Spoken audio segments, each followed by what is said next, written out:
So much aggression and humiliation and derision after so many mess-ups and so much criticism. Many people who watch today may have been surprised at their own response. It was an extraordinary moment, emotional and cathartic. Two people who've incurred the wrath of millions may have begun to turn it around with this bold public statement of their commitment. Camilla looked terrified all day. She hates the public stage, and it's a safe bet that if she wasn't physically sick with nerves, she certainly will have felt like being. A short time later, they emerged, married at last. William and Camilla's son Tom came half a pace behind them with their siblings and other members of the family. There were cheers and then boos of disappointment as they got into the car to drive back to the castle. By now, guests were beginning to arrive for the blessing. Charles and Camilla do have an extraordinarily wide group of friends. They invited Richard E. Grant and Joanna Lumley, Jilly Cooper and Melvin Bragg. Stephen Fry and Rowan Atkinson greeted each other like the old friends they are from Blackadder days. Camilla's former husband was there. He'd phoned her beforehand to wish her well. Tara Palmer-Tompkinson arrived with her family just before Mark Dyer, who's been a steadfast friend and close advisor to William and Harry. Next came Camilla's son and his glamorous sister, before the younger members of the royal family walked down from the main section of the castle. William and Harry seemed determined to make it clear they were going to enjoy the day.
And that concludes the service of prayer and dedication.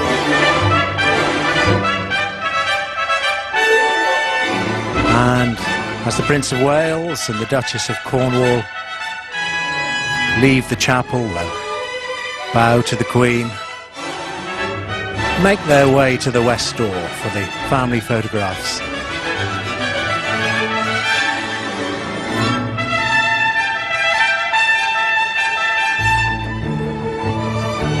The celebration fanfare for their Royal Highnesses the Prince of Wales and the Duchess of Cornwall, specially composed by the distinguished Welsh composer Alan Hodnott for today's occasion.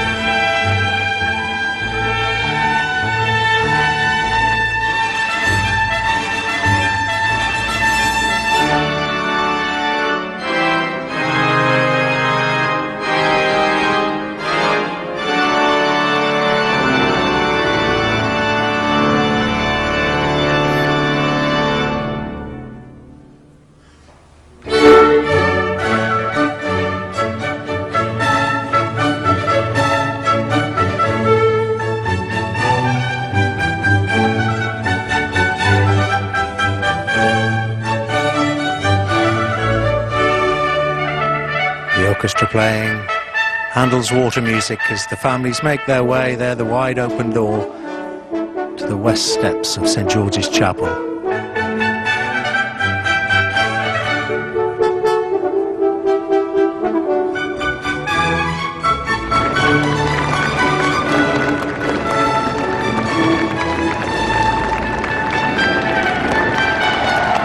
And the cheer goes up as many of their friends, invited guests, see them appear on the West Steps. Those all-important photographs. The steps lined with 22 military representatives of the services and regiments, various stations which the Prince of Wales has links to. It is a safe bet that for both Charles and Camilla, the public aspects of today were ones to be endured rather than enjoyed. She stood with a frozen smile as she clutched her headpiece before being clasped in an embrace by one of the crowd. Tonight they left to spend their honeymoon in the deep and, to both of them, blessed peace of Birk Hall in Scotland.